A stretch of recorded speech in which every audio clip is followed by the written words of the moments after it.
Hi guys, welcome back to mister ஐஸ் அவர். இன்னைக்கு நான் உங்களுக்காக என்ன படம் எடுத்துகிட்டு வந்திருக்கிறேன் தெரியுமா? ஒரு சூப்பரான இப்போ ரீசெண்டாக ரிலீஸ் ஆன ஒரு ரஷ்யன் ஃபேண்டசி படம் தான் எடுத்துகிட்டு வந்திருக்கிறேன். ஸோ ரஷ்யன் ஃபேண்டசி மூவினாலே அறிமுகமே தேவையில்லை இல்லையா? சூப்பராக இருக்கும்ல. அதே மாதிரி இந்த படத்துலையும் கதையும் சரி, விஷுவலும் சரி, அதில் வர்ற எமோஷனல் சீனும் சரி அவ்வளோ சூப்பராக இருக்கும். ஸோ இதனால டேரெக்டாக ஒன்லைனர் பார்த்துடலாமா? அதாவது ஒரு ராஜா என்ன பண்ணுறாருன்னா, ரொம்ப தூர பயணத்துக்கு அப்புறம் மறுபடியும் அவருடைய கோட்டைக்கு திரும்பிட்டு இருக்கிறாரு. அப்படி போகும்போது இருட்டாயிருது.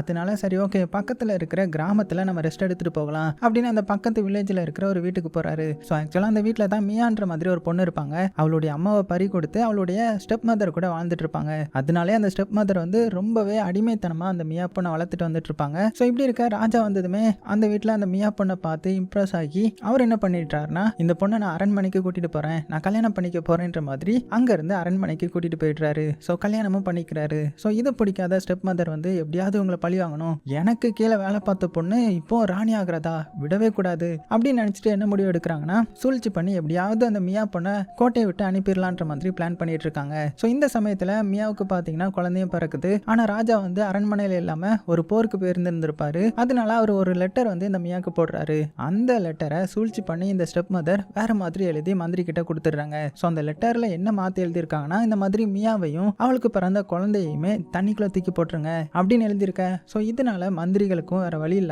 அந்த ராணியான மியாவையும் அவளுடைய சின்ன குழந்தையுமே ஒரு பேரல் அடைச்சு தண்ணிக்குள்ளேயே தூக்கி போட்டுடுறாங்க. ஸோ இப்படி அந்த சூழ்ச்சி வலையில மாட்ட நம்ம ஹீரோயின் அவளுடைய குழந்தைய வச்சுட்டு எப்படி தப்பிக்கிறா? கடைசியில் இந்த உண்மை எல்லாமே ராஜாவுக்கு தெரிய வந்துச்சா இல்லையா? அப்படி கிட்டத்தட்ட தெரிய வரும்போது இந்த ஸ்டெப் மதர் வந்து என்னென்ன சூழ்ச்சிலாம் பண்ணி மறுபடியும் ராஜா வந்து ஏமாத்துறா அப்படின்ற கதையையுமே கடைசியில் அவங்க ஒன்று சேர்ந்தாங்களா இல்லையா அப்படின்றதையும் சூப்பராக சொன்ன கதை தான் 2026 ரிலீஸ் ஆன தி ராயல் கிங். சரி, அவங்க டைம் வேஸ்ட் பண்ணாம டைரக்டா படத்தோட கதைக்குள்ள போயிடலாமா? அப்படி போறதுக்கு முன்னாடி மறக்காம ஒரே ஒரு லைக்கை மட்டும் தட்டி விட்டுருங்க. ஸோ படத்தோட ஓப்பனிங் சீன்லேயே ரஷ்யாவோட பனிமூட்டமான ஒரு டேஞ்சரஸ் பாதையை காமிக்கிறாங்க. அங்கே ராஜாவுடைய ரதம் வந்து மெதுவாக பயணம் பண்ணிட்டு இருக்குது. ஸோ ராஜாவும் அவருடைய சில வீரர்களும் நீண்ட பயணத்துக்கு அப்புறம் தங்களுடைய அரண்மனைக்கு வந்து போயிட்டு இருக்காங்க. ஸோ இப்படி போயிட்டு இருக்கும்போது நைட் ஆயிடுச்சு இல்லையா?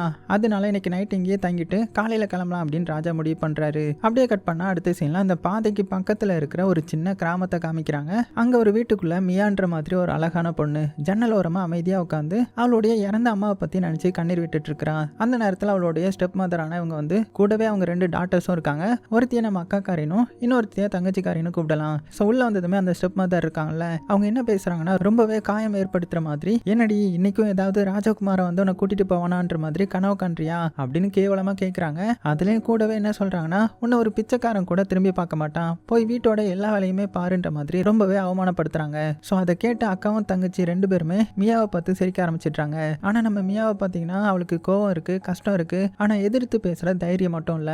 ஏன்னா தினமுமே இதே அவமானத்தை கேட்டு கேட்டு தான் அவளுடைய மனசே உடஞ்சு போயிருக்கும். அதனால எதுவுமே பேசாம அமைதியா தனியா வீட்டு வேலை செய்ய ஆரம்பிச்சிடுறா. அப்படியே கட் பண்ணா கொஞ்ச நேரத்திலேயே நம்ம ராஜாவுடைய ஆட்கள் வந்து அந்த கிராமத்துக்கு வராங்க. ஸோ அந்த ஸ்டெப் மதரோடைய வீடு தான் ஃபர்ஸ்ட் இருக்கிறதுனால ராஜாவுடைய அமைச்சர் வந்து அந்த வீட்டுக்குள்ள போய், இன்னைக்கு ராஜா உங்க வீட்டுல தான் தங்க போறாரு அப்படின்னு சொன்னதுமே, இதை கேட்டதுமே கொஞ்ச நேரத்துக்கு முன்னாடி தானே நம்ம மியாவை வேலைக்காரி மாதிரி ட்ரீட் பண்ணியிருப்பாங்க அந்த ஃபேமிலி. இப்போ ராஜாவை இம்ப்ரெஸ் பண்றதுக்காக ஓவர் ஆக்டிங் விட ஆரம்பிச்சிட்டாங்க. அதாவது சீக்கிரம் வீட்டை கிளீன் பண்ணுங்க, ராஜா வராரு அப்படின்னு ஃபுல் ஸ்பீடோட வேலை பார்க்க ஆரம்பிக்கிறாங்க. ஆனா அந்த ஸ்டெப் மதர் வந்து நம்ம மியா கிட்ட, ராஜா அங்க இருக்கிற வரைக்கும் நீ அவர் கண்ணு முன்னாடியே வரக்கூடாது புரியுதா அப்படின்னு சொல்லிட்டாங்க. ஸோ பாவம் நம்ம மியா வந்து அதே அமைதியாக கேட்டுட்டு ஒரு ரூம்குள்ள போய் மறைஞ்சிக்கிறாங்க. ஆனா இன்னும் கொஞ்ச நேரத்தில் அந்த ரூம்ல இருந்து வெளியில வர போற ஒரு பார்வை வந்து நம்ம மியாவுடைய வாழ்க்கையே மாற்ற போகுது. அப்படியே கட் பண்ணா ராஜா வந்து வீட்டுக்குள்ள வந்ததுமே அவருடைய பார்வை அங்க நின்று எல்லாரையுமே தாண்டி பின்னாடி ரூம்ல இருந்து பயத்தோட எட்டி பார்த்துட்டு இருந்த நம்ம மியா மேல தான் விழுது. ஸோ அந்த ஒரு செகண்ட் வந்து நம்ம மியாவுடைய ஹார்ட் பீட் வந்து வேகமா துடிக்க ஆரம்பிச்சிடும். உடனே ராஜா வந்து அங்க நிக்கிற பொண்ணு யாரு, இங்க வாங்க அப்படின்னு நம்ம மியாவை கூப்பிட. ஆனா இதெல்லாம் கேட்ட அந்த ஸ்டெப் மதர் வந்து ஓடி வந்து, முதல்ல நான் தான் ராஜாவை வெல்கம் பண்ணுவேன் அப்படின்னு முன்னாடி வராங்க. ஆனா ராஜாவில் கையாலேயே நிறுத்திடுறாரு. அந்த செகண்ட்லயே இந்த ஸ்டெப் மதரோட மூஞ்சி சுருங்கி போயிருது. அதுக்கப்புறம் பயத்தோட நிக்கிற மியா மெதுவா வந்து ஸ்டெப் மதர் கையில இருந்த கேக்கை வாங்கி நம்ம ராஜாவை வெல்கம் பண்றா. ஸோ அவளை பார்த்தா ராஜாவுக்கு ஏதோ ஒரு வித்தியாசமான ஃபீல் வர ஆரம்பிச்சிடுது. ஏன்னா அந்த வீட்டுல எல்லாருமே ஃபேக்கா சிரிச்சிட்டு இருக்காங்க இல்லையா? ஆனா எல்லைனா முகத்துல மட்டும்தான் இன்னசென்ஸ் இருந்துச்சு. அப்புறமா ராஜா உன்னுடைய பேர் என்ன அப்படின்னு மெதுவாக கேட்கும்போது நம்ம மியாவும் என்னுடைய பேர் மியான்ற மாதிரி அமைதியா சொல்ல, அப்படியே அந்த சீனும் கட் ஆகுது. அப்படியே கட் பண்ணா நைட் ஆகுது. நம்ம ஸ்டெப் மதர் இருக்காங்கல்ல, அவங்க ராஜாவுக்கும் அமைச்சருக்கும் சாப்பாடு வந்து பரிமாறிட்டு இருப்பாங்க. அப்ப ராஜா வந்து ரொம்பவே கேஷுவலா மியாவை பத்தி கேட்க ஆரம்பிக்கிறாரு. உடனே நம்ம ஸ்டெப் மதர் என்ன சொல்றாங்கன்னா,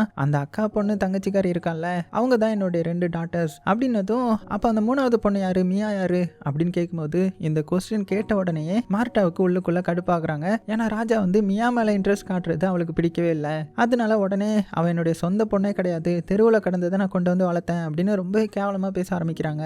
அதோட நிறுத்தாம அவளால் எந்த ஒரு பயனுமே கிடையாது, வேலைக்கு கூட லாய்க்கு கிடையாது, ஒரு வேலையுமே ஒழுங்காக செய்ய மாட்டா அப்படின்னு மியாவை பற்றி குறையா சொல்லிட்டு இருக்காங்க. ஆனால் அந்த ராஜா மட்டும் அவன் சொல்றதையெல்லாம் அமைதியாக கேட்டுட்டு இருப்பாரே தவிர நம்ப மாட்டாரு. ஏன்னா ஒரு நல்ல மனசுள்ள மனிதருக்கு இன்னொருத்தருடைய உண்மையான கேரக்டர் முகத்திலே தெரிஞ்சிடும் இல்லையா. அதுக்கப்புறம் கொஞ்ச நேரத்துக்கு அப்புறம் ராஜா வந்து சாப்பிட்டு முடிச்சதுமே அக்காவும் தங்கச்சியும் 2 பேரும் தனியாக உட்காந்து பேசிட்டு இருப்பாங்க. அப்போ அந்த அக்காக்காரி என்ன சொல்றான்னா, ராஜா என்ன கல்யாணம் பண்ணிக்கிட்டாருன்னா உலகத்திலே இருக்கிற எல்லா காஸ்ட்லியான ட்ரெஸ்ஸையும் நான் வாங்குவேன் தெரியுமா, அதான் என்னுடைய ஆசை அப்படின்னு சொல்ல, அப்போ தங்கச்சிக்காரி என்ன மட்டும் அவர் கல்யாணம் பண்ணிக்கிட்டாருன்னா தினமும் புதுசாக நான் வந்து விருந்து வைப்பேன் அப்படின்னு அவளுடைய ஆசையை சொல்ல.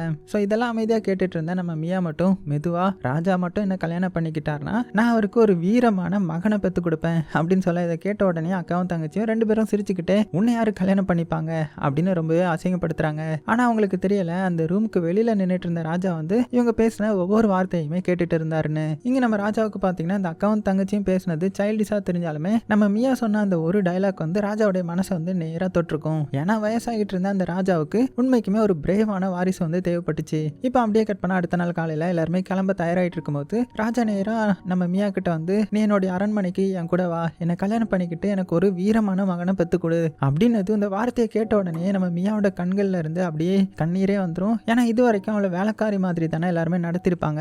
ஆனா ஃபர்ஸ்ட் டைம் ஒருத்தர் அவளுடைய மனசையும் மதிப்பையும் பார்த்து பேசுறாரு. அதனால அவளும் சந்தோஷமா அந்த கல்யாணத்துக்கு ஒத்துக்கிறா. ஆனா அந்த சீனை பார்த்துட்டு இருக்கிற நம்ம ஸ்டெப் மதர், அக்காக்காரி, தங்கச்சிக்காரி அப்படின்னு அவங்களுடைய முகம் அப்படியே மாறி போயிடும். ஏன்னா அவங்க கேவலப்படுத்தின இந்த பொண்ணு இப்போ ராணியா மாற போறாங்க இல்லையா. அதே நேரத்தில் அந்த ராஜாவுடைய அமைச்சர் இருப்பாங்கல்ல, அவங்க வந்து மகாராஜா இவங்களையும் நம்ம கூடயே கூட்டிட்டு போலாமே, ஏன்னா எனக்கு பிடிச்ச இந்த சிஸ்டர்ல ஒருத்தி நான் கல்யாணம் பண்ணிக்கிறேன் அப்படின்னு சொன்னதுமே இதை கேட்ட ராஜாவுக்கு வந்து உள்ளுக்குள்ள சுத்தமா பிடிக்கல. ஏன்னா அந்த ஸ்டெப் மதரோடைய ஃபேமிலி வந்து நல்லவங்க இல்லைன்றது அவங்களுக்கு ஆல்ரெடி டவுட் வந்திருக்கும் இல்லையா. ஆனா அமைச்சிருக்காங்க, சரி நீங்களும் எங்க கூட வாங்க, அரண்மனையில கிச்சன் வேலை பார்க்கலாம் அப்படின்னு சொல்லிடுறாரு. அப்படியே கட் பண்ண அடுத்த சீன்ல அந்த ராஜாவுடைய பிரம்மாண்டமான நகரத்தை காட்டுறாங்க. கொஞ்ச நேரம் பயணத்துக்கு அப்புறம் எல்லாருமே அரண்மனைக்கு வந்துருவாங்க. அதுக்கப்புறம் எல்லாரும் முன்னாடியுமே ராஜா வந்து நம்ம மியாவை தன்னுடைய மனைவியை அறிவிச்சிட்டாரு. அவளுக்காக ஒரு கிராண்ட் ராயலான ஒரு விருந்தை வந்து அரேஞ்ச் பண்றாரு.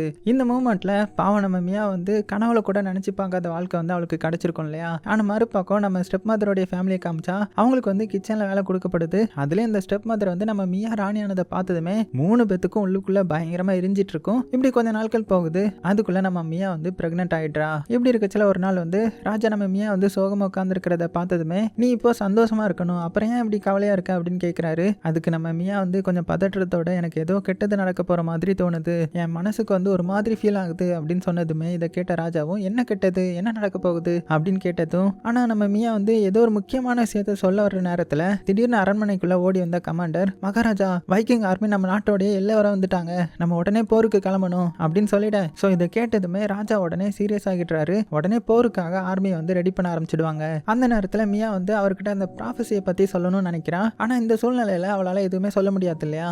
அதனால அமைதியாயிட்டா. ஆனா போறதுக்கு முன்னாடி நம்ம ராஜா மட்டும் மியாவோட வயித்தை தொட்டு பார்த்து நம்ம குழந்தைய பாதுகாப்பா பாத்துக்கோ அப்படின்னு சொல்லிட்டு போருக்காக கிளம்புறாரு. ஸோ ராஜா கிளம்பி கொஞ்ச நேரத்துக்குள்ளேயே நம்ம மியா வந்து ஒரு அழகான ஆண் குழந்தைய வந்து பெத்தெடுக்கிறாங்க. அந்த குழந்தை பிறந்த செய்தியை கேட்ட உடனே இந்த ஸ்டெப் மதரும் அவளுடைய 2 டாட்டர்ஸும் வெளியில சந்தோஷப்படுற மாதிரி நடிச்சாலுமே உள்ளுக்குள்ள பொறாமையில எரிஞ்சிட்டு இருப்பாங்க. ஏன்னா இப்போ மியா வந்து ராணி மட்டும் கிடையாது, ஒரு ஃபியூச்சர் வாரிசோடைய அம்மாவும் மாறிட்டா இல்லையா. ஸோ ஆக்டிங்ல மாஸ்டரான அந்த ஸ்டெப் மதர் வந்து ஐயோ ராணி அம்மா வாழ்த்துக்கள் அப்படின்னு போலியான சிரிப்போட நம்ம மியாவுடைய ரூம்குள்ள வராங்க. அப்போ மியா வந்து தன்னுடைய குழந்தைய ஆசையா தூக்கிட்டு இவனுடைய பேர் வந்து பீட்டர்ன்ற மாதிரி சந்தோஷமா சொல்றாங்க. ஸோ இந்த சீன்ல நம்ம மியாவுடைய முகத்துல அவ்வளோ ஒரு சந்தோஷமா இருக்கும். ஆனா நம்ம ஸ்டெப் மதர் இருக்காங்கல்ல, அவங்களுக்கு மட்டும் உள்ளுக்குள்ள இந்த குழந்தை மட்டும் உயிரோட இருந்தா இனிமேல் நம்ம வாழ்க்கையே முடிஞ்சிடும் அப்படின்னு யோசிக்க ஆரம்பிச்சிருப்பா. அதுக்கப்புறம் நம்ம ஸ்டெப் மதர் என்ன பண்றாங்கன்னா, ராணி அம்மா உங்களுக்கு ஒரு ஸ்பெஷல் ஃபுட் வந்து நான் ரெடி பண்றேன் அப்படின்னு சொல்லிட்டு வெளியில வராங்க. ஸோ வெளியில வந்த உடனே இந்த அக்கா தங்கச்சி 2 பேரும் கோபத்துல இப்ப நம்ம வாழ்நாள் ஃபுல்லா அந்த மியாவுக்கும் அவளுடைய குழந்தைக்கும் சர்வன் மாதிரி வாழணுமா, ஒரு காலத்துல அவ நம்ம கிட்ட வேலை பார்த்துட்டு இருந்தா இப்ப எப்படி ஆயிடுச்சு பாருங்க அப்படின்னு கடுப்பா பேசுறாங்க. அப்ப நம்ம ஸ்டெப் மதர் மட்டும் டேஞ்சரஸா சிரிச்சுக்கிட்டு அவசரப்படாதீங்க, இன்னும் கொஞ்ச நாள்ல நமக்கு டைம் வர போகுது அப்படின்னு சொல்றாங்க. ஸோ இதை கேட்கும் போதே அவ ஏதோ ஒரு பெரிய பிளான் பண்றான்றது நமக்கு புரியுது இல்லையா. அப்படியே கட் பண்ண அடுத்த சீனில் நம்ம மியா வந்து அவளுடைய பேபியை ஆசையாக கொஞ்சிட்டு இருப்பாங்க. ஸோ அவளுடைய முகத்தில் ரொம்ப நாளைக்கு அப்புறம் ஒரு உண்மையான சந்தோஷம் தெரியுது. அதுக்கப்புறம் அவள் ராஜாவுக்கு ஒரு லெட்டர் எழுதுறா. உங்களுக்கு ஒரு வீரமான மகன் பிறந்திருக்கிறான், அவனை பற்றி சில ஸ்பெஷலான விஷயங்கள் இருக்குது. ஸோ நீங்கள் போரில் இருந்து திரும்பி வரும்போது நான் அதை சொல்கிறேன்ற மாதிரி எழுதியிருக்காங்க. அதுக்கப்புறம் அந்த லெட்டரை வந்து சீல் வச்சு ஒரு மெசஞ்சர் கிட்ட கொடுத்து எப்படியாச்சும் சீக்கிரமாக அந்த ராஜா கிட்ட சேர்த்துடுங்க அப்படின்னதும், ஆனால் அந்த மெசஞ்சர் ரூம்ல இருந்து வெளியில் வந்த உடனே வெளியில் வெயிட் பண்ணிட்டு இருந்த அந்த ஸ்டெப் மதர் இருக்காங்கல்ல, அவங்க மெதுவாக அவங்க கிட்ட வராங்க. என்னப்பா சாப்பிடாமலே இவ்வளோ தூரம் போறியா அப்படின்னு ஸ்வீட்டாக பேச, பாவம் அந்த மெசஞ்சர் அவளுடைய உண்மையான முகமே தெரியாம ராணியோடைய செய்தியை சீக்கிரமா நான் ராஜா கிட்ட கொண்டு போகணும் அப்படின்னதும், ஓ ராணியோடைய செய்தியா, சரி வா அதுக்குள்ள கொஞ்சம் சாப்பிட்டுட்டு போ அப்படின்னு கிச்சனுக்கு கூட்டிட்டு போறாங்க. அங்க போனதுமே ஸ்டெப் மதர் என்ன பண்றான்னா தன்னுடைய டாட்டர் அந்த தங்கச்சிக்காரி இருக்கால அவகிட்ட ஒரு ஸ்லீப்பிங் மெடிசனை கொடுத்து இதை கொண்டு அவன் சாப்பாட்டுல கலக்கு அப்படின்னதும் அந்த தங்கச்சி பொண்ணும் அதே மாதிரி அந்த மெடிசனை சாப்பாட்டுல வந்து கலந்துட்டா. ஸோ எதுவுமே தெரியாத இந்த மெசஞ்சரும் பார்த்தீங்கன்னா அதை சாப்பிட்ட கொஞ்ச நேரத்திலேயே மேஞ்ச மேலேயே அப்படியே மயங்கி விழுந்துட்டான். ஸோ இதுக்காகவே வெயிட் பண்ணிட்டு இருந்த அந்த ஸ்டெப் மதர் உடனே அவனுடைய பேக்ல இருந்த லெட்டர் எடுத்து, அடியே அக்காக்காரி இப்போ நான் சொல்ற மாதிரி புதுசா ஒரு லெட்டர் எழுது அப்படின்னு சொல்ல, அந்த புதிய லெட்டர்ல நம்ம ஸ்டெப் மதர் வந்து வேணும்னே ஒரு கொடூரமான பொய்யை எழுத சொல்றாங்க. ஸோ என்ன எழுத சொல்லியிருக்காங்கன்னா, மகாராஜா உங்களுக்கு மகனோ மகளோ பிறக்கல, பதிலுக்கு விசித்திரமான மிருகம் மாதிரி ஒரு குழந்தை தான் பிறந்திருக்குது, உங்களுக்கு ஒரு வாரிசை கொடுக்க முடியல, அதுக்காக என்ன மன்னிச்சிடுங்க அப்படின்னு இந்த லைனை வந்து எழுதுறான். ஸோ அப்படி எழுதும்போது நம்ம ஸ்டெப் மதர் முகத்துல ஒரு ஸ்மைலை பார்க்கணும். ஸோ அதை பார்க்கும்போது நமக்கே அவ்வளோக்கும் வரும். அதுக்கப்புறம் அவங்க என்ன பண்றாங்கன்னா, நம்ம மியா ஒரிஜினலாக எழுதியிருந்த லெட்டர்ல இருந்த அந்த ராயல் சீலை எடுத்து இந்த ஃபேக் லெட்டர் மேலே ஒட்டிடுறாங்க.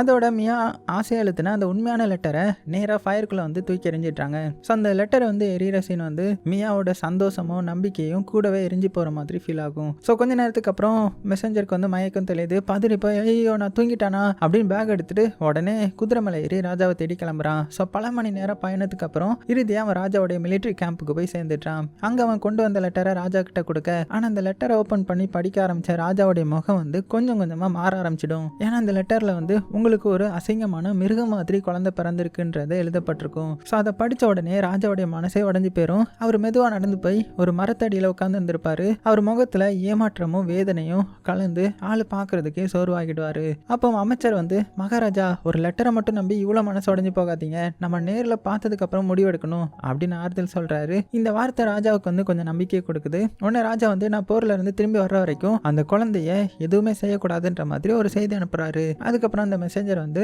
ராஜாவுடைய புதிய ஆர்டர் அந்த லெட்டரை எடுத்துட்டு மறுபடியும் அரண்மனைக்கு வந்து திரும்ப போறான். ஆனா இந்த தடவையும் நம்ம ஸ்டெப் மதர் வந்து ஆல்ரெடி ட்ராப் போட்டு வெயிட் பண்ணிட்டு இருப்பாங்க.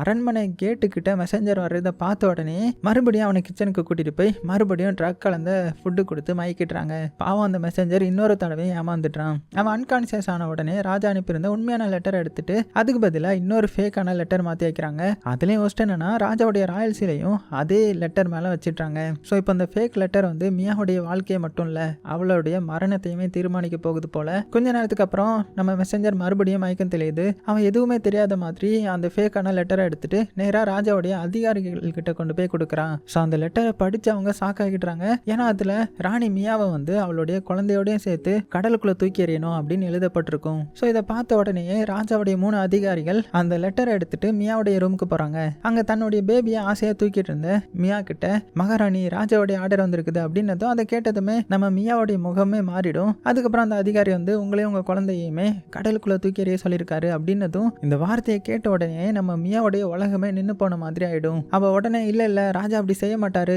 அவர் ஏதாவது காரணம் எழுதியிருக்காரா அப்படின்னு கண்ணீரோட கேட்கிறா. ஆனா அதிகாரிகள் கூட வருத்தத்தோட, மன்னிக்கணும் மகாராணி, இந்த லெட்டர்ல இதுதான் எழுதப்பட்டிருக்குது, ராஜாவுடைய ஆர்டரை எங்களால மீற முடியாது, மன்னிச்சிருங்க அப்படின்னு சொல்ல, இந்த நேரத்துல மியா வந்து அவளுடைய இன்னசென்ஸை ப்ரூவ் பண்ண எந்த ஒரு எவிடன்ஸும் இல்லாத காரணத்தினால அவளால எதுவுமே பண்ண முடியல.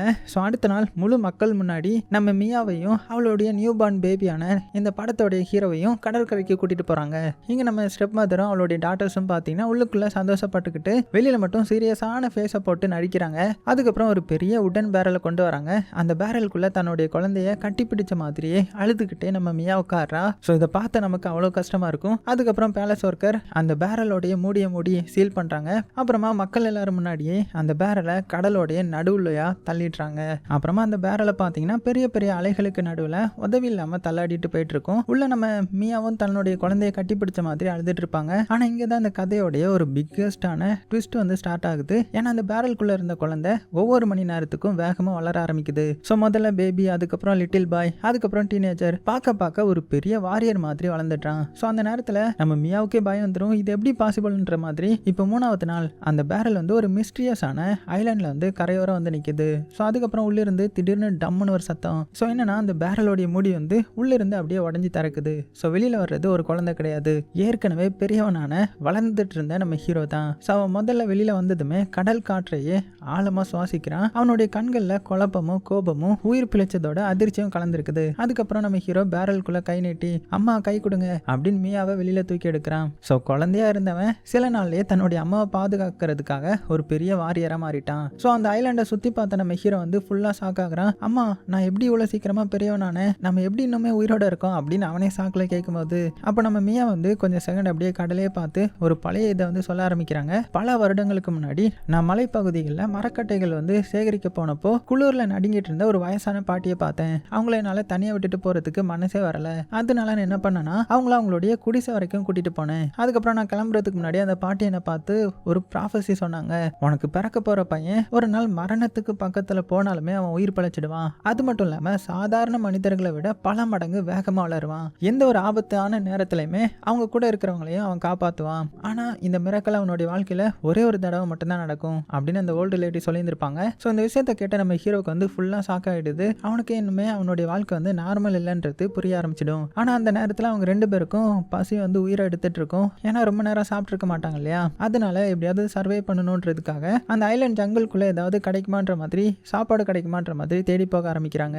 அடுத்த சீன்ல கிங்க காமிச்சா அவங்க போர்ல வந்து ஜெயிச்சாச்சு. ஸோ தன்னுடைய நாட்டுக்கு வந்து திரும்புறாரு. ஸோ மக்கள் எல்லாருமே மகாராஜா வாழ்க மகாராஜா வாழ்கன்ற மாதிரி கத்திட்டு வரவேற்கிறாங்க. ஆனா ராஜாவுடைய மனசு மட்டும் இன்னும் அமைதியா இல்லை. ஸோ அவருக்குள்ள நம்ம மியாவுடைய நினைவு மட்டும்தான் ஓடிட்டு இருக்கும். அரண்மனைக்குள்ள வந்த உடனே அவர் அதிகாரிகள் கிட்ட என்னுடைய மனைவி எங்க அப்படின்ற மாதிரி தான் கேட்கிறாரு. அதை கேட்ட அதிகாரிகள் வந்து குழப்பத்தோடைய மகாராஜா உங்களுடைய ஆர்டர் படி தான் ராணியையுமே குழந்தையுமே அந்த கடலுக்குள்ள தூக்கி எரிஞ்சிட்டோமே அப்படின்னு சொன்னதுமே இந்த வார்த்தையை கேட்ட உடனே ராஜாவுடைய முகம் வந்து அப்படியே செவந்து போயிருது. நான் அப்படி எந்த ஒரு ஆர்டருமே கொடுக்கல அப்படின்னு அவர் கத்துற சீன் வந்து பயங்கரமா இருக்கும். அதிகாரிகள் பயந்துகிட்டு மகாராஜா அந்த லெட்டர் மேல உங்க ராயல் சீல் இருந்துச்சே அப்படின்னு சொல்ல இந்த விஷயத்தை கேட்ட ராஜா அப்படியே உள்ளுக்குள்ளேயே நொறுங்கி போயிட்டாரு. அப்போ யாரோ என்ன ஏமாத்திட்டாங்க அப்படின்னு அவருக்கு புரிய ஆரம்பிக்குது. உடனே அமைச்சரிடம் இதுல பெரிய சதி இருக்குது கண்டுபிடிங்க அப்படின்னு சொல்ல மறுபக்கம் நம்ம ஹீரோ காமிச்சா அந்த ஐலாண்ட்ல இருந்த காட்டுக்குள்ள நம்ம மியாவும் ஹீரோவும் சில அந்த இலைகள் அதுக்கப்புறம் ரூட்ஸ் மாதிரி கிடைச்சதை சாப்பிட்டுட்டு வந்து சர்வே பண்ணிட்டு இருக்காங்க. ஆனா அதுல வந்து பசி அடங்காது இல்லையா. அப்ப நம்ம ஹீரோ வந்து அம்மா நான் வேட்டைக்கு போய் ஏதாவது கொண்டு வரட்டுமா அப்படின்னு கேட்கும்போது இதை கேட்ட நம்ம மியா வந்து ஷாக் ஆகிட்டாங்க. உனக்கு ஹண்டிங் எல்லாம் எப்படி தெரியும் அப்படின்னு கேட்கறாங்க. ஆனா நம்ம ஹீரோ வந்து செம மாசா என்ன சொல்றான்னா அது என்னுடைய ரத்தத்திலே இருக்கும். என்னுடைய அப்பா வந்து ஒரு ராஜா தானே, ஒரு வீரமான ராஜா, போர் திறமை எல்லாமே எனக்குள்ளேயும் இருக்கும் அப்படின்னதும் அப்புறம் என்ன. ஸோ நம்ம ஹீரோ காட்டுக்குள்ள போய் ஒரு ஃபிளெக்சிபிளான ஒரு பிரான்ச் எடுத்து தன்னுடைய கிளாத்தோடைய த்ரெட்டை யூஸ் பண்ணி ஒரு பவ் வந்து ரெடி பண்றான். அதோட கடற்கரையில இருந்த கல்லால ஒரு மரக்குச்சி உரசி ஆரோவும் ரெடி பண்றான். ஸோ இந்த நேரத்தில் திடீர்னு அவனுடைய கண்ணு முன்னாடி ஒரு பெரிய ஒயிட் ஸ்வான் வருது. அதாவது உயிர் பிழைக்க போராடிட்டு பறந்து வந்துட்டு இருக்குது. அதாவது அதுக்கு பின்னாடி ஒரு கொடூரமான ஈகிள் அந்த ஸ்வானை கொல்லணுன்றதுக்காக வேகமா துரத்தி வந்துட்டு இருக்குது. ஸோ அந்த ஈகிளும் பார்த்தீங்கன்னா ஸ்வானை பிடிக்கணுன்ற மாதிரி மறுபடியும் டைவ் அடிச்சுட்டே வருது. பல தடவை அந்த ஸ்வானை வந்து தண்ணிக்குள்ள அமைக்க கொலை பண்ண ட்ரை பண்ணுது, அதாவது வேட்டையாட பாக்குது. ஆனா உயிர் பிழைக்க போராடுற அந்த ஸ்வானோ மறுபடியும் மேலே பறந்து எஸ்கேப் ஆக முயற்சி பண்ணிட்டே இருக்கும். ஸோ இதெல்லாம் பார்த்த ஹீரோ இப்போ நான் எதுவும் பண்ணலன்னா அந்த ஸ்வான் செத்துடும் அப்படின்னு புரிஞ்சுக்கிட்டு உடனே தன்னுடைய பவ்வை டைட்டா பிடிச்சி ஒரு ஏரோவை ரெடி பண்றான். ஸோ அந்த சீன்ல காற்று கூட அவன் கூட நிக்கிற மாதிரி ஃபீல் வரும். அடுத்த செகண்டே நம்ம ஹீரோ அந்த ஈகிளை டார்கெட் பண்ணி செம அக்யூரேட்டா ஏரோ விட்டுறான். பக்குன்னு ஒரு அடி அந்த ஏரோ நேரா ஈகிள் மேல பட்டு அது கடலுக்குள்ளேயே விழுந்துடும். ஸோ அந்த ஈகிள் சாகிறத பார்த்த உடனே அந்த ஸ்வான் மெதுவா நீந்திக்கிட்டே நம்ம ஹீரோ கிட்ட வருது. ஆனா அடுத்த செகண்டே அங்க நடந்த விஷயம் நம்ம ஹீரோவையே அப்படியே ஃப்ரீஸ் ஆகிக்கிறது. ஏன்னா அந்த ஸ்வான் இருக்கு இல்லையா, அது மனிதர்களை மாதிரி பேச ஆரம்பிக்குது. என்னுடைய உயிரை காப்பாத்தினதுக்கு உங்களுக்கு ரொம்பவே நன்றி அப்படின்னதும் இதை கேட்ட நம்ம ஹீரோ வந்து அப்படியே ஃப்ரீஸ் ஆகிட்டான். அவனுடைய கையில இருந்த பவு கூட மெதுவா அப்படியே கீழே இறங்கிடுது. ஏன்னா இது வரைக்கும் அவன் கேட்டதெல்லாம் சாதாரண விஷயம் இல்லையா. ஸோ நீ யாரு, ஒரு ஸ்வான் எப்படி மனிதர்களை மாதிரி பேசுது அப்படின்னு பயத்தோடையும் குழப்பத்தோடையும் கேட்க அதுக்கு அந்த ஸ்வான் வந்து மெதுவா தண்ணீர்ல மிதந்தபடி பயப்படாது அப்படின்னு சொல்ல ஆரம்பிக்க நீ இப்போ கொன்னது சாதாரண ஈகிள் கிடையாது, ஒரு கொடூரமான டார்க் மெஜிசியன் அப்படின்னு சொல்லும்போது ஹீரோடைய ஃபேஸ்ல வந்து டென்ஷன் இன்னுமே அதிகமாகும். அதுக்கப்புறம் அந்த ஸ்வான் தன்னுடைய கண்ணில் இருந்த சோகத்தோடையே நான் உண்மையிலேயே ஒரு டிவைன் பவர் இருக்கிற ஒரு பொண்ணு, ஆனா அந்த மெஜிசியன் என்னுடைய சக்திகளை கைப்பற்றணும்னு ஆசைப்பட்டான், அதுக்காக என்ன கல்யாணம் பண்ணிக்கணும்னு நினைச்சான். ஆனா நான் அதை வெறுத்தேன். அதனால கோபத்துல என்ன இந்த ஸ்வான் ரூபத்துக்கு ஒரு சாபத்தை விட்டு பண்ணிட்டான் அப்படின்னு சொல்லும்போது அந்த ஸ்வானோடைய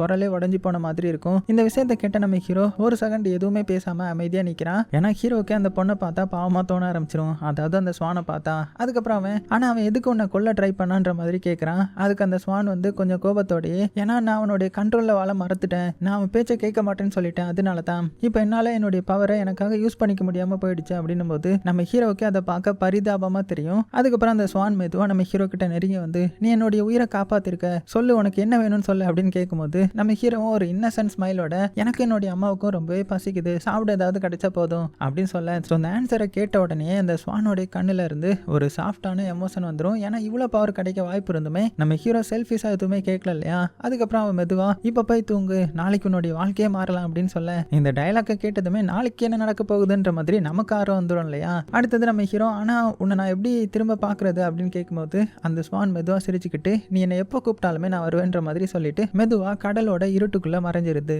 அதுக்கப்புறம் நம்ம ஹீரோ மறுபடியும் அந்த காட்டுக்குள்ள போய் மியா வெயிட் பண்ணிட்டு இருந்த இடத்துக்கு திரும்பி வரான். அவனை பார்த்த உடனேயுமே நம்ம மியா வந்து ஃபுல் ஹோப்போட சாப்பிட ஏதாவது கிடைச்சதா அப்படின்னு கேட்குறாங்க. ஆனால் நம்ம ஹீரோ வந்து அவனுடைய அம்மாவுடைய மனசை உடஞ்சிடக்கூடாதுன்றதுக்காக இல்லம்மா இன்னைக்கு எதுவுமே கிடைக்கல, இன்னைக்கு மட்டும் நம்ம தூங்கலாம், நாளைக்கு ஏதாவது நல்லது நடக்கலாம் அப்படின்னதும். ஆனால் இதில் நம்ம ஹீரோ வந்து அந்த ஸ்வானை பற்றியும் மேஜிக் பற்றியும் எதுவுமே அவனுடைய அம்மா கிட்ட சொல்ல மாட்டான். ஏன்னா நம்ம மியா வந்து ஆல்ரெடி ரொம்பவே கஷ்டம் பார்த்துட்டாங்க இல்லையா. ஸோ இதுக்கப்புறமும் இந்த மாதிரி சொல்ல வேண்டான்ற மாதிரி தான் சொல்லாமல் இருந்திருப்பான்.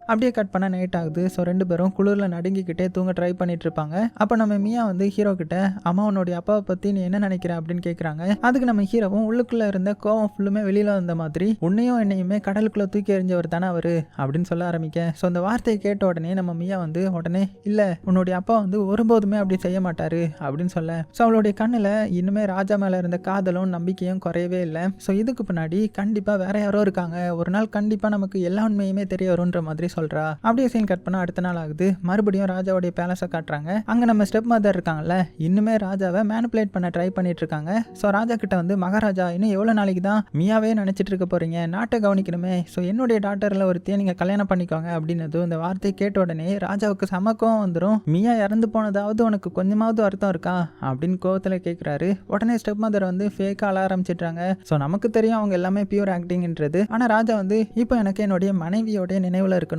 உன்னுடைய டாட்டரை கல்யாணம் பண்ணிக்கணும்னு தோணுச்சுன்னா அப்புறம் சொல்லிடுறேன்ற மாதிரி சொல்லிடுறாரு. ஸோ இதை கேட்ட ஸ்டெப் மதரும் உள்ளுக்குள்ள இவர் இன்னுமே மியாவை மறக்கவே இல்லை அப்படின்னு கடுப்பாகிறா. அதுக்கப்புறம் ராஜா வெளியில வந்ததுக்கப்புறம் அமைச்சரை பார்த்து நீ தானே இவங்களை கொண்டு வந்த, உனக்கு இவங்கள யாரையாவது கல்யாணம் பண்ணிக்கணும்னு தோணுதா அப்படின்னு கேட்கிறாரு. அதுக்கு அமைச்சரும் இல்ல மகாராஜான்ற மாதிரி சொல்லி தப்பிச்சிட்டாரு. மறுபக்கம் இந்த சைடு நம்ம ஸ்டெப் மதரோடைய டாட்டர் ரெண்டு பேரும் என்னம்மா ராஜா ஒத்துக்கிட்டாரா அப்படின்னு ஆசையை கேட்கறாங்க. அதுக்கு இந்த அம்மா மட்டும் ஒரு டேஞ்சரஸான ஸ்மைலோட இப்போ இல்லை ஆனா சீக்கிரமாவே இந்த முழு ராஜ்யமும் நம்ம கண்ட்ரோலுக்கு வந்துரும்ன்ற மாதிரி சொல்றா. ஸோ அந்த வார்த்தையை சொல்லும் போதே நமக்கு தெரியுது அவளுக்குள்ள சாதாரண பொறாமை மட்டும் இல்ல, அவளுக்கு இந்த ராணி பதவி மட்டும் இல்லாம இந்த முழு சாம்ராஜ்யத்தையும் கைப்பற்றணும்ன்ற மாதிரி ஆசை இருக்குன்றது நமக்கு தெரியுது இல்லையா. இப்போ அடுத்த நாள் காலையில ஆகுது. நம்ம ஹீரோ தூக்கத்துல இருந்து எந்திரிச்சு வெளியில வரான். ஆனா வெளியில வந்த உடனே அவன் அப்படியே ஸ்டன் ஆகி நின்று போறான். ஏன்னா நேத்து வரைக்குமே வெறிச்சோடிய அந்த ஐலாண்ட் வந்து இப்போ அவன் கண்ணு முன்னாடி ஒரு பிரம்மாண்டமான நகரமா உருவாகிட்டு இருக்குது. அதாவது மண் இருந்த இடத்துல கோல்டன் பில்டிங்ஸ், கல் இருந்த இடத்துல உயரமான டவர்ஸ், அமைதி இருந்த இடத்துல மக்கள் சத்தம். இப்படின்னு நம்ம ஹீரோவுக்கு ஒரு நிமிஷம் இது கனவா நிஜமான்றது புரியாம போயிடும். ஸோ அந்த முழு சிட்டியுமே அந்த ஸ்வான் கேர்ள் இருக்கா இல்லையா, அவங்க தான் அவங்களுடைய மேஜிக் பவர் வந்து யூஸ் பண்ணி உருவாக்கி இருப்பாங்க போல. கொஞ்ச நேரத்துக்குள்ளேயே அந்த எம்டி ஐலாண்ட் வந்து ஒரு ராயல் கிங்டமா மாறிடுது. ஸோ ஹீரோவும் ஹீரோடைய அம்மாவும் பார்த்தீங்கன்னா அந்த சிட்டிக்குள்ள போறாங்க. அங்க இருந்த மக்கள் நம்ம ஹீரோவை பார்த்த உடனே இவன் சாதாரணமான இல்லைன்னு உணர்த்துறாங்க. இவர் ராஜாவுடைய மகன் அப்படின்னு தெரிஞ்சதுமே அந்த விஷயம் சிட்டியோடைய மெயின் பிரீஸ்ட் கிட்ட போகுது. அதுக்கப்புறம் அந்த பிரீஸ்ட் மக்கள் எல்லாரும் முன்னாடியுமே இந்த புதிய நரகத்தோடைய இளவரசன் ஹீரோ தான் அப்படின்னு அறிவிச்சிட்டாரு. அந்த நேரத்தில் நம்ம ஹீரோடைய மனசுக்குள்ள நேற்று வரைக்கும் நாங்கள் உயிர் பிழைக்க சாப்பாடு தேடினோமாடா, இன்னைக்கு இவ்வளோ மக்கள் என்ன நம்பி இருக்கிறாங்க அப்படின்னு ஒரு பெரிய ரெஸ்பான்சிபிலிட்டி ஃபீல் வரும். ஸோ பிரீஸ்ட் வந்து ஒரு பெரிய பேலஸ்கியை நம்ம ஹீரோ கிட்ட கொடுக்குறாரு. ஸோ அதை வாங்கின நம்ம ஹீரோ மக்கள் எல்லாரையுமே பார்த்து இனிமேல் இந்த நரகரத்தையும் இங்கே இருக்கிற ஒவ்வொரு உயிரையுமே நான் பாதுகாப்பேன்ற மாதிரி ப்ராமிஸ் பண்ணுறான். ஸோ இப்படி கடலுக்குள்ள பேரல்ல தள்ளப்பட்ட குழந்தை வந்து இப்போ ஒரு கிங்டமுடைய ப்ரொடக்டராக வந்து நிற்கிறான் இல்லையா. அதுக்கப்புறம் மக்கள் அவனை அந்த பேலஸ்குள்ள கூட்டிட்டு போறாங்க. உள்ள கோல்டு டெக்கரேஷனும் சரி, பெரிய பெரிய சாண்டிலியரும் சரி, ராயல் கார்டும் சரி, எல்லாருமே கிராண்டா இருக்கு. ஹீரோ மெதுவா த்ரோன் கிட்ட போய் அந்த க்ரௌனை தன்னுடைய தலையில வச்சுக்கிட்டு முதல் தடவையா அந்த சிங்காசனத்திலே உட்காடுறான். ஸோ அந்த சீன்லாம் பார்க்கும்போது அவ்வளோ சூப்பராக இருக்கும். அடுத்த சீன்ல நம்ம ராஜாவுடைய அந்த ட்ரேடிங் ஷிப் இருக்கும் இல்லையா, ஸோ அது வந்து கடல் வழியா திரும்பி வந்துட்டு இருக்கும். அந்த ஷிப்ல இருந்த ட்ரேட் மினிஸ்டர் வந்து தூரத்தில் அந்த பிரம்மாண்டமான சிட்டியை பார்க்குறாரு. ஸோ ஷாக் ஆகிட்டு இது எப்படி பாசிபிள், இந்த ஐலாண்டில் காடு மட்டும் தானே இருந்துச்சு, ஆனால் இவ்வளோ பெரிய சிட்டி எப்படி வந்துச்சு அப்படின்னு கேட்குறான். ஸோ கியூரியாசிட்டி தாங்காம அவன் அந்த ஐலாண்டுக்கு போகிறான். அங்கே நம்ம ஹீரோ அவர்களை வந்து ராயலாக வரவேற்கிறான். ஸோ நீங்கள் யார் எங்கே போகிறீங்க அப்படின்னு கேட்கும்போது அந்த அந்த ட்ரேட் மினிஸ்டர் என்ன சொல்றாரு, நாங்க ராஜாவுடைய அந்த நாட்டுல இருந்து வரோம், ஸோ பிசினஸ் முடிச்சுட்டு திரும்பி போயிட்டு இருக்கிறோம், அந்த சிட்டியை பார்த்ததுமே கியூரியாசிட்டியில இங்க வந்தோம் அப்படின்னு சொல்லிட. ஸோ அந்த ராஜாவுடைய பேரை கேட்ட உடனே ஹீரோடைய முகம் ஒரு செகண்ட் மாறிடுது. ஏன்னா அது அவனுடைய அப்பா தானே. ஆனா அவன் உண்மையை உடனே சொல்ல மாட்டான். மனசுக்குள்ள அவர் உண்மைக்குமே என்னை தேடுறாரா இல்ல அவர் தான் எங்களை விட்டுட்டாரா அப்படின்னு சந்தேகம் ஓடிட்டே இருக்கும். அதனால அவன் காமா, இந்த சிட்டி வந்து பல வருடங்களா இந்த இடத்துல இருக்குது, நான் தான் இந்த இடத்தோடைய ராஜான்ற மாதிரி சொல்லிட்டேன். ஸோ மினிஸ்டரும் அந்த சிட்டியோடைய அழகை பார்த்து வாயடைச்சு போய் நின்றுட்டு இருப்பான். ஸோ ஹீரோ அவங்கள பேலஸ்குள்ள கூட்டிட்டு போய் ராயல் ட்ரீட்மெண்ட் வந்து கொடுக்குறான். அப்புறமா உங்க ராஜாவையும் இந்த சிட்டிக்கு இன்வைட் பண்றேன் அப்படின்னதும் மினிஸ்டர் வந்து உடனே கண்டிப்பா மகாராஜா கிட்ட நாங்க இது சொல்றோம் அப்படின்னு சொல்லிட்டு அங்க இருந்து ஷிப்ல வந்து கிளம்பிட்டுறாரு. ஆனா ஹீரோடைய மனசுல ஒரே ஒரு ஆசை மட்டும்தான், எப்படியாவது அவனுடைய அப்பாவை ஒரே ஒரு தடவையாவது பார்க்கணுன்றது. அதனால அவன் நேரா கடற்கரைக்கு போய் அந்த மேஜிக்கல் ஸ்வானை வந்து கூப்பிடுறான். அதான் அந்த பொண்ணை கூப்பிடுறான். ஸோ கடல் காற்றோட சேர்ந்து அவளும் அவனுடைய முன்னாடி தோன்றாங்க. ஸோ அவங்கள பார்த்த உடனே நம்ம ஹீரோ மனசுல இருந்ததை மறைக்காம நான் என்னுடைய அப்பாவை பார்க்கணுன்ற மாதிரி அவனுடைய ஆசையை சொல்ல, அதை கேட்டதுமே அந்த மேஜிக்கல் ஸ்வான் கேர்ள் வந்து கொஞ்சம் மிஸ்டீரியஸா சிரிச்சுக்கிட்டு தன்னுடைய பவரை யூஸ் பண்ண ஆரம்பிக்கிறாங்க. அடுத்த செகண்டே ஹீரோடைய உடம்புல ஒரு ஸ்ட்ரேஞ்சான லைட் வந்து பரவ ஆரம்பிக்குது. அவனுடைய கைகளும் முகமும் மெதுவா மாற ஆரம்பிக்கும். என்ன நடக்குதுன்ற மாதிரி நம்ம ஹீரோவுக்கு சுத்தமா புரியல. பார்க்க ஒரு சின்ன வாஸ் மாதிரி, அதாவது ஒரு சின்ன ஈ மாதிரி மாறிடுறான். ஹீரோவுக்கு ஃபர்ஸ்ட் கொஞ்சம் பயமாவே இருக்கும். ஏன்னா அவனால இப்போ மனிதனா பேசவே முடியாது இல்லையா. அதுக்கப்புறம் அந்த மேஜிக்கல் கேர்ள் அவனை மெதுவா கையில எடுத்து, இப்போ நீ இந்த ஷிப்ல யாருக்கும் தெரியாம போய் உன்னுடைய அப்பாவை பார்க்கலாம் அப்படின்னு சொல்றாங்க. ஸோ திரும்பி வந்ததும் நான் உன்னை மீண்டும் மனிதனா மாத்திட்டேன் அப்படின்னு ப்ராமிஸ் பண்றாங்க. ஸோ நம்ம ஹீரோவும் அந்த வாஸ்ப் ரூபத்துல பறந்துக்கிட்டு அந்த ட்ரேட் ஷிப் மேல போய் உட்கார்றான். ஸோ கடல் காற்று அடிக்குது. அவன் அந்த ஷிப்போடைய எட்ஜிலே நின்றுட்டு தூரமா தெரியற அவனுடைய அப்பாவுடைய நாட்டை பார்த்துட்டு இருக்கிறான். ஸோ இப்படி இருக்க எப்படியாவது அப்பாவை பார்க்கணுன்ற மாதிரி அவனுடைய மனசுக்குள்ள நினைச்சிட்டே இருக்கான் இல்லையா. ஸோ கொஞ்ச நேரத்துக்கு அப்புறம் அந்த கப்பல் வந்து ராஜாவுடைய நாட்டுக்கு போய் சேர்ந்துருது. உடனே நம்ம ஹீரோ அந்த குழவி ரூபத்துல இருக்கான் இல்லையா, அப்படியே பறந்துக்கிட்டு நேரா பேலஸ்குள்ள போயிட்டான். அந்த நேரத்துல நம்ம ஸ்டெப் மதர் இருக்காங்கல்ல, அவங்க வழக்கம் போல இன்னைக்கும் ராஜாவை டார்ச்சர் பண்ணிட்டு இருப்பாங்க. அதாவது என்ன சொல்றாங்கன்னா, மகாராஜா என்னுடைய டாட்டர்ல ஒருத்தைய நீங்க கல்யாணம் பண்ணிக்கோங்க அப்படின்னு திரும்ப திரும்ப சொல்லிட்டு இருக்க. ஆனா ராஜா மட்டும் ஒவ்வொரு தடவையும் மியாவுடைய நினைவு வந்த மாதிரி முகத்தை மாத்தி ஏதாவது காரணம் சொல்லி அவாய்ட் பண்ணிட்டு இருக்காரு. ஸோ இதெல்லாம் மேல பறந்துட்டு இருந்து நம்ம ஹீரோ இருக்கான் இல்லையா, அவன் வந்து கேட்டுட்டு இருப்பான். மனசுக்குள்ளேயே அவருக்கு இன்னுமே அம்மாவை மறக்க முடியல அப்படின்னு தோண ஆரம்பிக்குது. அதே நேரத்துல ட்ரேட் மினிஸ்டர் வந்து பேலஸ்குள்ள வரான். உடனே ராஜா ஆர்வத்தோட சொல்லுங்க, இந்த தடவை பயணத்துல என்னென்ன அதிசயங்களை பாத்தீங்க அப்படின்னு கேட்கும்போது அந்த மினிஸ்டர் வந்து ஃபுல் எக்ஸைட்மெண்டோட, மகாராஜா நாங்க பல நாடுகளுக்கு போயிருக்கோம், ஆனா திரும்பி வரும்போது கடலுக்குள்ள ஒரு ஐலாண்ட்ல சொர்க்கத்தையே மிஞ்சிற மாதிரியான ஒரு சிட்டியை பார்த்தோம். அவ்வளவு அழகான நகரம் அது, இந்த உலகத்திலேயே வேற எங்கேயுமே அந்த மாதிரி ஒரு நகரமே கிடையாது அப்படின்னது இந்த கேட்ட ராஜா வந்து குழந்தை மாதிரி ஆர்வத்தோட அந்த நகரத்தை யார் ஆள்றாங்க அப்படின்னு கேட்கும்போது அதுக்கு மினிஸ்டர் வந்து ஹீரோன்னு ஒரு பிரின்ஸ் இருக்கான், ஸோ அவன் தான் அந்த இடத்த ஆள்றான் அப்படின்னு சொன்னதுமே இந்த பேரை கேட்டதுமே அங்க இந்த வாஸ்ப் ரூபத்தில் இருக்கிற நம்ம ஹீரோ இருக்கான் இல்லையா, அவன் அவனுடைய அப்பாவை பார்த்து எமோஷனல் ஆகிடுறான். ஸோ மனசுக்குள்ள அவர் என்ன நினைச்சிருக்காரோ அப்படின்னு தான் ஓடிட்டு இருக்கும். அதே நேரத்தில் நம்ம ஸ்டெப் மதரோடைய முகம் மட்டும் சடனாக மாறிடும். உடனே அவ தன்னுடைய டாட்டர்ஸ் கிட்ட ஒருவேளை அது மியாவுடைய மகனா இருக்குமா அப்படின்னு பயத்தோடய கேட்குறா. ஏன்னா அந்த மினிஸ்டர் வந்து ஹீரோடைய பேரை சொல்லி தான் சொல்லியிருந்திருப்பாரு. ஸோ ஹீரோடைய பேரு ராஜாவுக்கு தெரியாது, ஆனால் அந்த ஸ்டெப் மதருக்கு தெரியும் இல்லையா. ஸோ அந்த டாக்டரும் அது எப்படி பாசிபிள், அவங்க கடலில் செத்து போயிட்டாங்க தானே அப்படின்னு சொல்லிட. ஆனால் ஸ்டெப் மதர் மட்டும் உள்ளுக்குள்ள டென்ஷன் ஆயிட்டாங்க. இல்லை எதுவும் சரியில்லை, ராஜாவை அந்த ஐலாண்டுக்கு போக விடக்கூடாதுன்ற மாதிரி முடிவு பண்றாங்க. அதுக்காக அவளுடைய டாக்டரான இந்த தங்கச்சி பொண்ணு இருப்பா இல்லையா, அவளை ராஜாவை கன்ஃபியூஸ் பண்ற மாதிரி ட்ரை பண்றா. மகாராஜா இது என்ன பெரிய அதிசயம், நான் இன்னும் பெரிய மிராக்கிள் பத்தி கேள்விப்பட்டிருக்கிறேன் அப்படின்னு உடனே ராஜா வந்து அந்த ஆர்வத்தோடைய என்ன அதிசயம் அப்படின்னு கேட்கிறாரு. அதுக்கு நம்ம தங்கச்சி பொண்ணு மிஸ்டீரியஸா வாய்ஸை குறைச்சி ஒரு ஐலாண்ட் ஒன்று இருக்குது, அதை கடலுக்குள்ள இருக்கிற ஜெய்ஜென்டிக்கான வாரியர்ஸ் வந்து காப்பாத்துறாங்க அப்படின்னு சொல்ல ஆரம்பிக்கிறான். ஸோ அந்த விஷயத்தை கேட்ட ராஜா உண்மையாவே அப்படி ஒரு அதிசயம் இருந்தா கண்டிப்பா நான் அதை பார்க்க போவேன் அப்படின்னு சொல்ல. ஸோ அந்த வார்த்தை கேட்ட உடனே ஹீரோ வந்து சம கோவமாயிட்டான். ஏன்னா ஸ்டெப் மதருடைய ஃபேமிலி வந்து எப்படியாவது ராஜாவை அவங்ககிட்ட இருந்து தள்ளி வைக்க ட்ரை பண்றாங்கன்றது அவனுக்கு புரிஞ்சிருது. ஸோ அடுத்த செகண்ட்ல நம்ம ஹீரோ நேராக பறந்து போய் நம்ம தங்கச்சி பொண்ணுடைய முகத்திலையா அந்த ஒரு ஸ்ட்ரிங் இருக்கும் இல்லையா, அதை வச்சு கொட்டி விட்டுறான். ஆன்ற மாதிரி இந்த தங்கச்சி பொண்ணு கத்த இதை பார்க்குற நமக்கு செம சாட்டிஸ்ஃபைங்காக இருக்கும். அதுக்கப்புறம் நம்ம ஹீரோ உடனே அங்கேருந்து பறந்துட்டு அவனுடைய ஐலாண்டுக்கு வந்துடுறான். ஸோ அங்கே போன உடனே மறுபடியும் அந்த மேஜிக்கல் ஸ்வான் பொண்ணு இருப்பா இல்லையா, அந்த பொண்ணை கூப்பிட அதே மாதிரி அந்த ஸ்வானும் வந்துட. ஸோ கடலுக்குள்ள அந்த ஜெய்ஜென்டிக்கான வாரிஸ் இருக்கிற மிராக்கிள் பற்றி உனக்கு தெரியுமா அப்படின்னு கேட்கும்போது அதுக்கு அந்த பொண்ணும் காமா சிரிச்சுக்கிட்டே உன்னுடைய அப்பாவை அங்கே கூட்டிகிட்டு வர்றதுக்கு அந்த மிராக்கிள் தேவைப்பட்டுச்சுன்னா கண்டிப்பாக அதுவும் நடக்குன்ற மாதிரி சொல்ல. ஸோ அந்த டைலாக் கேட்ட உடனே ஹீரோடைய ஃபேஸ் வந்து ஃபுல்லாக எக்ஸைட்மெண்ட் ஆகிடுது. அதுக்கப்புறம் அவன் பேலஸ் கிட்ட நடந்து போயிட்டு இருக்கும்போது திடீர்னு கடல் தண்ணீரில் பெரிய சத்தத்தோட அப்படியே அந்த தண்ணிலாம் ஸ்பிளிட் ஆக ஆரம்பிக்குது. அடுத்த செகண்டே கடலுக்குள்ள இருந்து ஜெய்ஜென்டிக்கான வாரியர்ஸ் ஒவ்வொருத்தரும் மலை மாதிரி பாடியோட வெளியில வர ஆரம்பிக்கிறாங்க.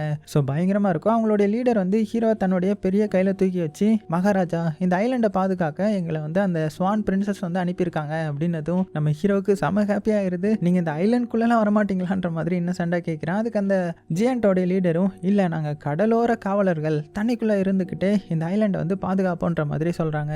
அப்படியே சீனும் கட் ஆகுது. அப்படியே சில நாட்கள் போனதுக்கப்புறம் அடுத்த தடவை நம்ம ராஜாவுடைய ட்ரேடிங் ஷிப் மறுபடியும் அந்த ஐலாண்ட் பக்கமாக வருது. ஆனால் இந்த தடவை அந்த ஜேஜென்டிக்கான சி வாரியர்ஸ் வந்து அந்த கப்பல் முன்னாடி வந்து வழியை மறைக்கிறாங்க. ஸோ ட்ரேட் மினிஸ்டர் இதை பார்த்ததுமே நடுங்கி போய்ட்றாரு. ஸோ பயங்கரமாக கத்திக்கிட்டு அவர் என்ன சொல்கிறாருன்னா, நாங்கள் ஹீரோடைய நண்பர்கள் தான், அவரை பார்க்கறதுக்காக தான் வந்திருக்கிறோன்ற மாதிரி சொல்ல. ஸோ அதை கேட்ட உடனே அந்த வாரியர்ஸ் வந்து வழி திறந்து விட்டுறாங்க. ஸோ ஐலாண்டுக்கு வந்த ட்ரேட் மினிஸ்டர் இங்கே நடந்த மிராக்களை பார்த்து வாயை திறந்து நின்றுட்டு இருப்பான். இது எப்படி பாசிபிள்ன்ற மாதிரி ஹீரோ கிட்ட கேட்க, அதுக்கு ஹீரோ மட்டும் ஒரு ராஜாவுக்கே உரிய காம்னஸ் என்ன சொல்றானா, இது உண்மைதான், இந்த வாரியர்ஸ் தான் இந்த ஐலாண்டை பாதுகாக்கிறாங்கன்ற மாதிரி ரொம்பவே காமா சொல்றான். ஸோ அவன் பேசுற விதமே ஒரு சாதாரண பையன் மாதிரி இல்ல, ஒரு ராஜாவுக்கு இருக்கிற கான்ஃபிடென்ட்டோட பேச. இதை கேட்ட ட்ரேட் மினிஸ்டரும் அப்படியே ஆச்சரியத்தில் மூழ்கிட்டான். ஸோ இந்த விஷயத்த கண்டிப்பா நம்ம மகாராஜா கிட்ட சொல்லணும் அப்படின்னு எக்ஸைட்மெண்ட்டோட அங்கிருந்து கிளம்ப. அதுக்கப்புறம் பிசினஸ்லாம் முடிச்சுக்கிட்டு அந்த ஷிப்ல வந்து கிளம்புறான் இல்லையா. ஆனா இந்த தடவையும் நம்ம ஹீரோடைய மனசு அமைதியா இருக்காது. இன்னொரு தடவை அப்பாவை பார்க்கணுன்ற மாதிரி ஆசைப்பட்டு மறுபடியும் அந்த குழவி மாதிரி மாறி அந்த ஷிப்ல ஏறி உட்காடுறான். கொஞ்ச நேரத்துக்கு அப்புறம் அந்த ஷிப் வந்து பேலஸ்க்கு போய் சேருது. அங்க அந்த ட்ரேட் மினிஸ்டர் வந்து ஃபுல் எக்ஸைட்மெண்டோட ராஜா கிட்ட, மகாராஜா அந்த ஐலாண்ட்ல இன்னொரு அன்பிலீவபிளான ஒரு மிராக்கிள் இருந்துச்சு அப்படின்ற மாதிரி சொல்ல ஆரம்பிக்க. அதாவது அந்த ஜேஜென்டிக்கான வாரியர்ஸ் பத்தி ஃபுல்லா சொல்லி முடிச்சதுமே ராஜா வந்து ரொம்பவே எக்ஸைட் ஆயிட்டாரு. இவ்வளோ அதிசயங்கள் இருக்கிற அந்த ஐலாண்டை வந்து நான் சீக்கிரமா பார்க்க போகணும் அப்படின்னதும் இந்த வார்த்தையை கேட்ட அந்த ஸ்டெப் மதர் இருக்காங்கல்ல, அவங்க உள்ளுக்குள்ள பயந்துட்டாங்க. ஏன்னா ராஜா அந்த ஐலாண்டுக்கு போனார்னா கண்டிப்பா அவங்க மறைச்சு வச்சிருந்த எல்லா உண்மையுமே வெளியில வந்துடும் இல்லையா. அதனால அவ உடனே இன்னொரு பொய்யை உருவாக்குறா. மகாராஜா இதெல்லாம் பெரிய மிராக்கள் கிடையாதுன்ற மாதிரி சொல்ல, உலகத்திலே அழகான ஒரு பொண்ணு இருக்கிறா, அவ இருட்டுல கூட ஒளி வீசுவா, அப்படி ஒரு மிராக்களை வந்து நீங்க பார்த்தா அது கிடைச்சாதான் அந்த ஐலாண்டுக்கு போங்க அப்படின்னு அந்த ராஜா வந்து டைவர்ட் பண்ண ட்ரை பண்றா. ஸோ இதை பார்த்துட்டு இருந்த நம்ம குழவி ரூபத்தில் இருந்த ஹீரோவும் பயங்கர கோவமாயிட்டான். இவ எப்படியாவது அப்பா கிட்ட இருந்து நம்மளை தள்ளி வைக்கணுன்ற மாதிரி ட்ரை பண்றான் அப்படின்னு அவருக்கு புரிஞ்சிருது. ஏன்னா இந்த மினிஸ்டர் ஒவ்வொரு வாட்டியும் இதை பத்தி சொல்லும்போது அவ அதை விட ஆச்சரியமா இருக்கிறத ஒன்று சொல்லி நம்ம ராஜா வந்து ஸ்டாப் பண்ணிடுறான் இல்லையா. உடனே பறந்து போய் அந்த ஸ்டெப் மதரோடைய மூஞ்சிலையா ஒரு கொத்து கொத்திட்டான். அவளும் பயங்கரமா கத்துறான். அப்புறம் என்ன, நம்ம ஹீரோ உடனே ஐலாண்டுக்கு திரும்பி மறுபடியும் அந்த ஸ்வான்களை கூப்பிட, அவ வந்த உடனே ஹீரோ கொஞ்சம் எக்ஸைட்மெண்டோட, இந்த உலகத்திலே அழகான பெண், இருட்டில கூட லைட் கொடுக்குற மிராக்கிள்கள், அவளை கல்யாணம் பண்ணிக்க நான் எங்க வேணாலுமே போவேன் அப்படின்னு சொல்ல. ஸோ அந்த வார்த்தையை கேட்ட அந்த ஸ்வான்கள் வந்து சில செகண்ட் அவனுடைய முகத்தையே பார்த்துட்டு இருக்காங்க. ஏன்னா ஹீரோ உண்மையாவே பேசுறான்றது அவனுக்கு புரிஞ்சிருக்கும். அதுக்கப்புறம் அவன் மெதுவா, உண்மையாவே அந்த பொண்ணுக்காக நீ எதுவும் செய்ய தயாரா அப்படின்னு கேட்டதுமே ஹீரோ வந்து எந்த ஒரு ஹெசிடேஷனுமே இல்லாம அப்படின்ற மாதிரி சொல்ல, இந்த ஒரு வார்த்தையை சொன்ன உடனே திடீர்னு அந்த ஸ்வான்கள் உடம்புல இருந்த மேஜிக்கல் லைட் வர ஆரம்பிக்குது. அவளை சுத்தி இருந்த அந்த சாபம் வந்து மெதுவா உடஞ்சு போக ஆரம்பிக்குது. ஸோ பார்த்துக்கிட்டே இருக்க அந்த ஸ்வான் மெதுவா ஒரு அழகான மனித பொண்ணா மாறிடுறான். ஸோ இது வந்து ஒரு லிட்ரலி மேஜிக்கலான மூமெண்ட் இல்லையா. ஸோ அதுக்கப்புறம் எமோஷனலா, ஸோ என்னுடைய சாபம் உடையணும்னா யாராவது உண்மையாவே எனக்காக உயிரையே ரிஸ்க் எடுக்க தயாரா இருக்கணும், அதுதான் என்னுடைய சாபமா இருந்துச்சு அப்படின்னு சொல்ல. ஸோ நான் தான் இருட்டுல கூட ஒளி வீசுற அந்த மிராக்கிள் கேர்ள் அப்படின்ற மாதிரி ரிவீல் பண்றாங்க.